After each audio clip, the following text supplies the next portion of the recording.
All you have are translations of translations of translations. Have you ever thought, can you trust the Bible? Can you trust what the Bible says was actually what it said in the beginning of time? Today we're going to be watching a video from Apologetics Canada with Wes Huff, and it's going to blow your mind. But all you're relying on is the Bible. That's your foundation. And you can't trust that. All you have are translations of translations of translations. All you have are error-ridden copies. You don't even know if you have the right books. You're reading Matthew, Mark, Luke, and John, but have you ever heard of the Gospel of Thomas? And so I realized that that was a genuine critique if it was true. If that was true, I'm staking my entire life on the person of Jesus. And where do I find the information about Jesus? I find that in the Bible. And if I can't trust the Bible, I really have no reason to put my hope and trust in Jesus. That's good.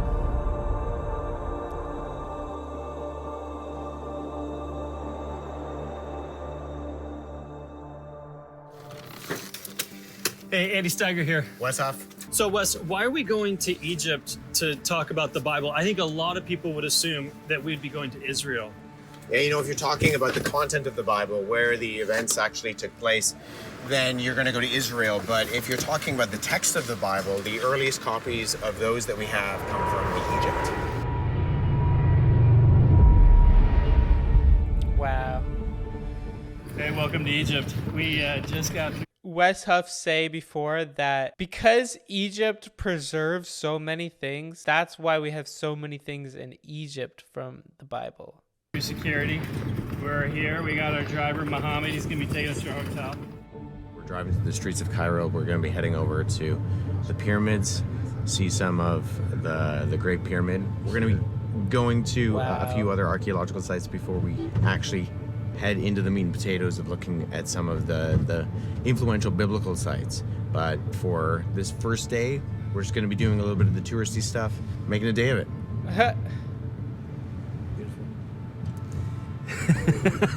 Welcome to Egypt. Be careful with the camels in Egypt. They're ferocious. It's just beautiful out here today. The sun's out. It's hot, a little bit sweaty. Having an incredible time here in Egypt. Egypt has thousands of years of history with one of the world's oldest civilizations, a past that has direct crossover with stories we read about in the Bible. From Joseph and Moses to Jesus himself spending time here as an infant. But it's not just pyramids and pharaohs' tombs that make archaeology in this country so significant. Egypt lays claim to another title. Because of its dry climate and the fact that the papyrus plant, used as writing material in the ancient world, grew almost exclusively here, Egypt ends up being where the vast majority of our earliest surviving biblical manuscripts come from. Wow. But other books were also found, ones that claimed to be Christian, but that the earliest church condemned. Egypt is a key location in exploring the story of this library of ancient books that we call the Bible.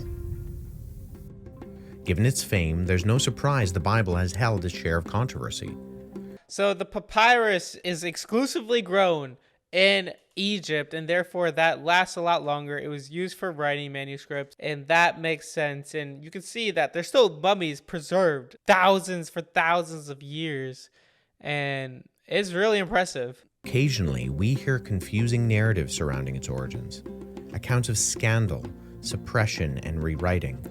Stories of lost books and wild conspiracies still make news headlines 2,000 years later. To be a lost gospel. Story about the lost gospel. I'm holding the Lost Gospel of Thomas. Do these new readings finally prove that Jesus and Mary Magdalene were married? No. These clickbait headlines leave many questions. Can I really trust the Bible? The Bible hasn't always looked like it does today. For hundreds of years, it existed as independent scrolls and writings.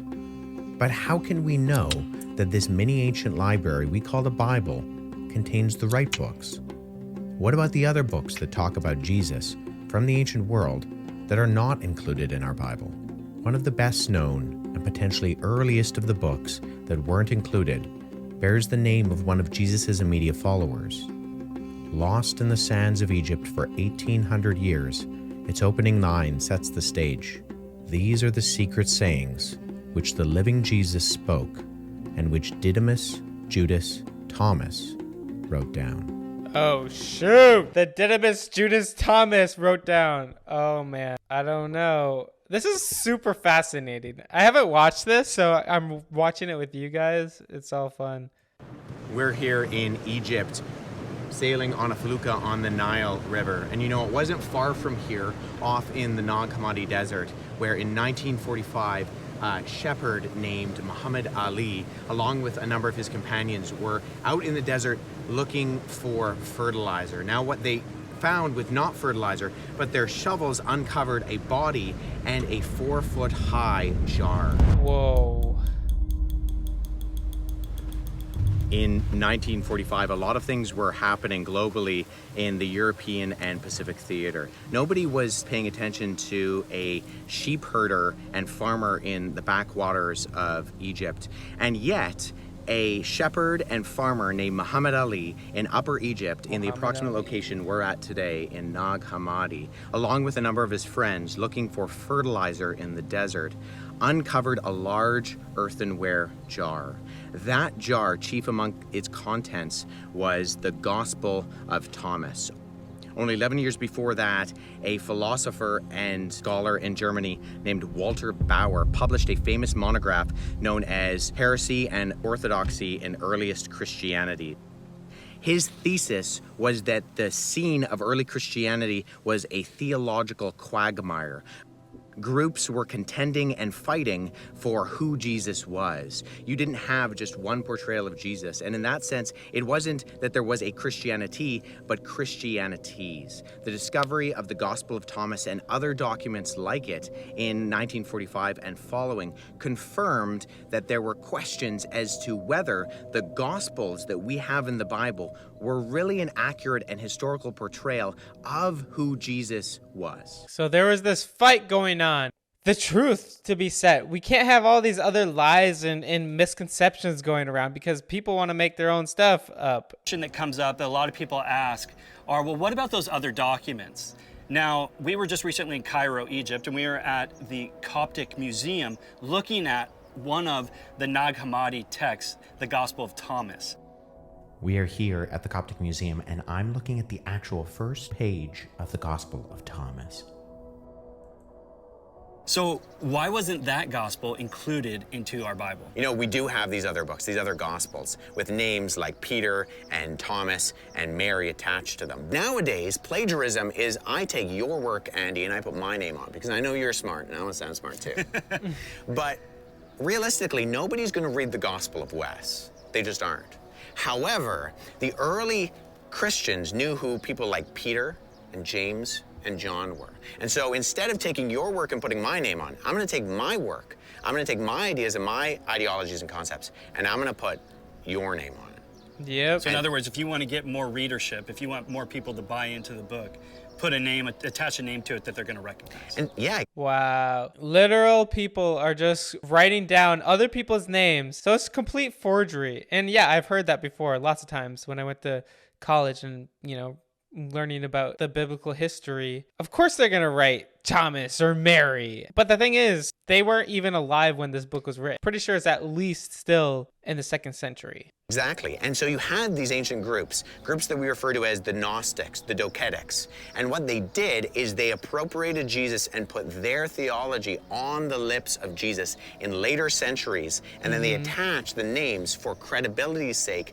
to those documents. But we know, based on both the content and based on how we date these manuscripts, that they're coming from times when Thomas, when Peter, when Mary, when Judas were long dead. Many ancient texts like the Nag Hammadi library ended up in small villages in rural Egypt, found by farmers and in some cases archaeologists.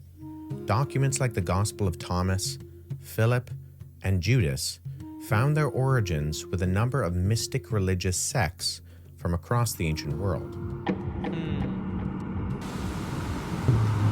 We're here in the desert of Egypt, not far from Al-Qasr, and we are quite literally in the middle of nowhere. It's beautiful, it's very hot, and there are no tourists here. We're in this lodge, and we are the only guests, I'm sure the only guests they've seen in a very long time. After they discovered the Nag Hammadi library in the desert, Muhammad Ali and his brother brought the documents here to Al-Qasr, the oasis in the desert. Not knowing what they really were, some were burned and destroyed, while others were collected and eventually got in the hands of antiquity dealers. Wow. After their discovery by the Bedouin That's really sad that they got burned and destroyed. farmers in 1945, they almost didn't survive. Some of the ancient papyri were tossed into a courtyard full of animals. Others used as kindling to cook bread. Many of these ancient papyri found in the desert, biblical or otherwise, often defy the odds when it comes to surviving for centuries. This is the refrigerator, coffee maker. Brown walls. Wes.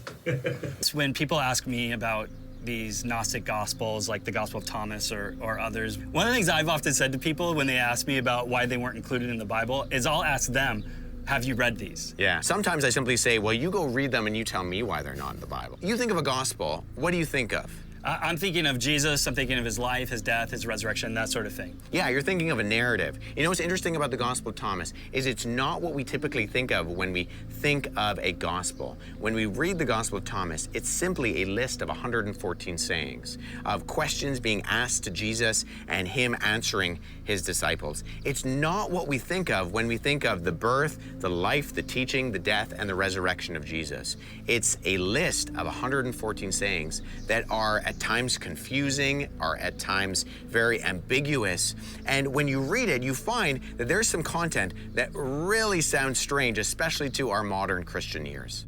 These are the secret sayings which the living Jesus spoke, and which Didymus, Judas, Thomas wrote down. And he said, "Whoever finds the interpretation of these sayings will not experience death." Wow. Simon Peter said to him, "Let Mary leave us, for women are not worthy of life." Jesus said, "I myself shall lead her in order to make her male, so that she too may become a living spirit resembling you males. For every woman who will make herself male will enter the kingdom of heaven." That's crazy. Right there is just why you should never even trust the Gospels of Thomas or whatever. Because what are those writings? You really think that's biblical? You really think you should trust those words? That's wild. Sorry, women out there. You have to become a man. You have to become a man to enter to the kingdom of heaven. You think God really said that? You think we should accept the Gospel of Thomas? With these Nag Hammadi texts then, and you've got these different Gnostic Gospels, for example, one of the things I find interesting is that we're here in Egypt, and it's actually Egyptian names that you find in the text. Explain that, like what's going on, and how does that actually help us date those texts?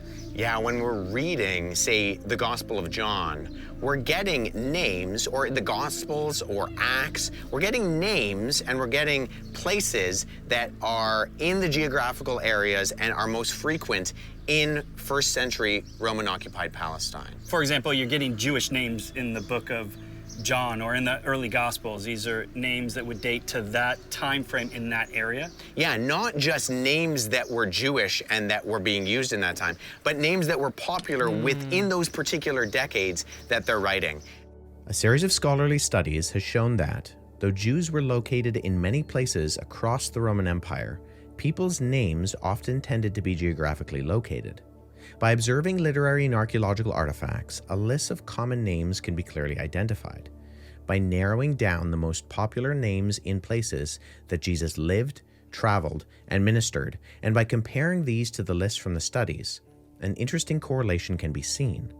Just as we see today with popular names, a qualifier or nickname is often used. For example, notice that when Matthew lists the disciples in his gospel, certain names have a qualifier or nickname and others do not. Simon called Peter, and Andrew his brother, and James the son of Zebedee, and John his brother, Philip and Bartholomew, Thomas and Matthew the tax collector, James the son of Alphaeus, and Thaddeus, Simon the Zealot, and Judas Iscariot, who also betrayed him. As we would expect, the most popular names are those that have an added description.